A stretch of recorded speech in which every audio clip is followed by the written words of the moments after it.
Thanks, Krish. Thanks, everybody.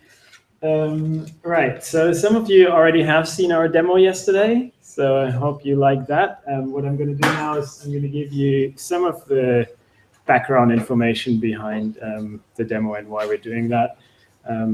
As Krish said, I'm Marco, I'm the CTO of smartB. At smartB, what we do is we work with commercial buildings.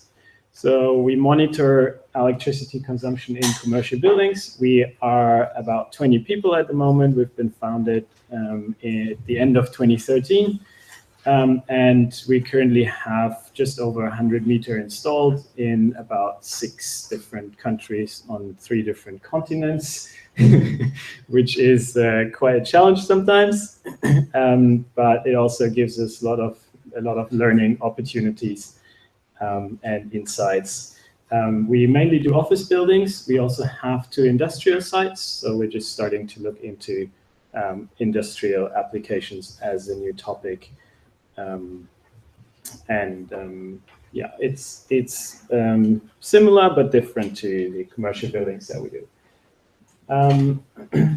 The basics, we're doing similar things as what you've heard in a lot of talks already. The main difference is that we do 4 kilohertz on the hardware side, and we send 50 hertz data out and harmonics, and in the cloud where our algorithms run, we do some pre-processing on the meter, and there is some processing capabilities to do more. At the moment, all our disaggregation and energy analysis happens in the cloud, so that's where we're sending the data to. So I guess the main difference to most of the approaches that we've seen today is the users that we have. That's how our dashboard looks like. We try to keep it simple, but in the end, the users that we have, they're actually expert users, so we can do different things. And we started with an approach where we mainly focused on making energy transparent and showing it to the users. And we're now step by step shifting to a more interactive approach where we actually interacting with the users and allowing them to understand their energy consumption, to play with the data that we're collecting, and to give them a tool to help them do their own analysis, algorithmically supported. We basically have 4 user groups at the moment. Number 1 are facility managers. That's what we started with. And they come from the most diverse backgrounds. Number 2 are energy consultants. They're a very interesting user group. Number 3 are big corporations. And again, they have very different backgrounds and very different interests in why they're using the system. Some of them do want to explore their electricity and understand it better. Some of them want something that looks nice in the entrance hall or something where they could show their energy consumption. And then the last one are utilities. So we also work with them, or we're just starting to work with them now. Now, in the end, what they all want is save electricity. So they want to get insights and they want to find out how to save electricity.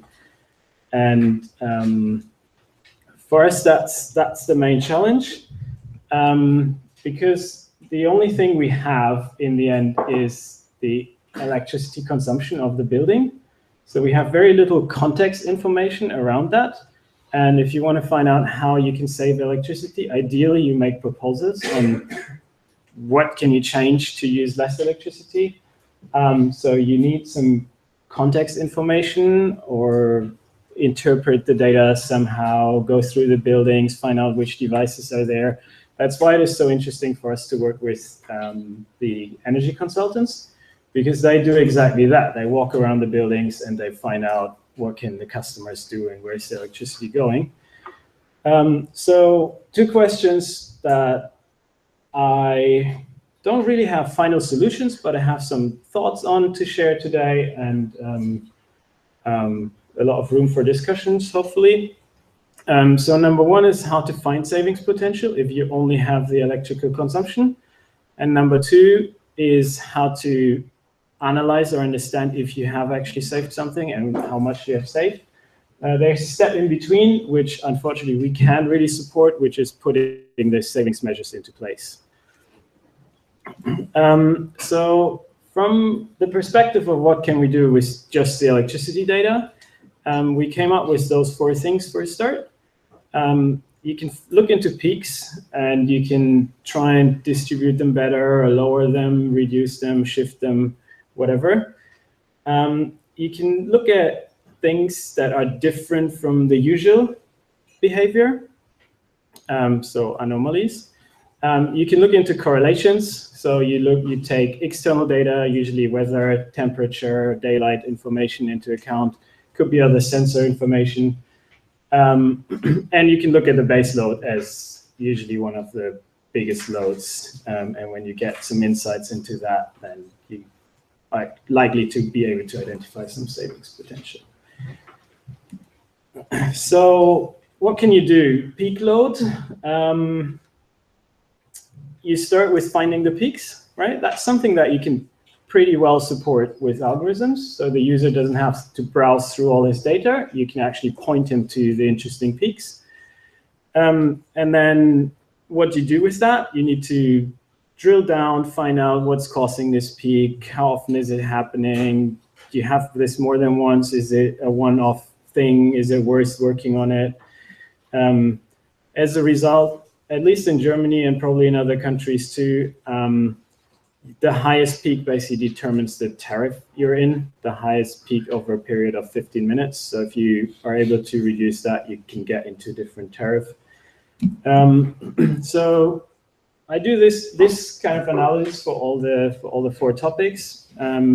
There's a user experience challenge from our perspective, which is pointing the user to the peak and helping him to identify them. And these things can be supported by the algorithms as well. And from a NILM perspective, the interesting step then is you have a peak. Now you want to know which devices are running at that point in time, or which devices contribute to the load that's causing that peak. And when you've done this, then the user can actually take action and do something to reduce the peak. Anomalies, usually weekends or outside of working hours. That's where you start. So weekends are relatively easy to compare, and in office buildings, you'd assume that they're relatively quiet. So number 1 is weekends that are unusually busy. They're interesting. You might be able to learn something from them. Even more interesting, weekends that are unusually quiet, because they might reveal that you actually have savings potential in all the other weekends. So that's definitely something to look at. Similar, slightly different challenges, showing anomalies, showing the user why they are different. Why is this weekend different from whatever the other weekend, a selected other weekend, an average of the weekends, whatever it is. And then how do you find out what's going on at that weekend?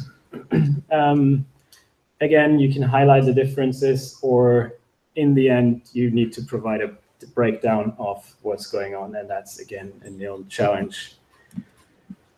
Correlations. This example is an outside lighting that has just been left on. So with correlations, the easiest way is you look for correlations, you find correlations, and then you look for anomalies, so things that are different to the correlation that you would expect. And again, from a user perspective, from an interactive perspective, you find the correlations, you show them, you focus on the missing correlations especially, because that's where the savings potential is. From an algorithmic or NILM perspective, again, the breakdown, but also tracking things, tracking correlations, and yeah, like making sure that the correlations happen as expected. That's what the algorithms can support with.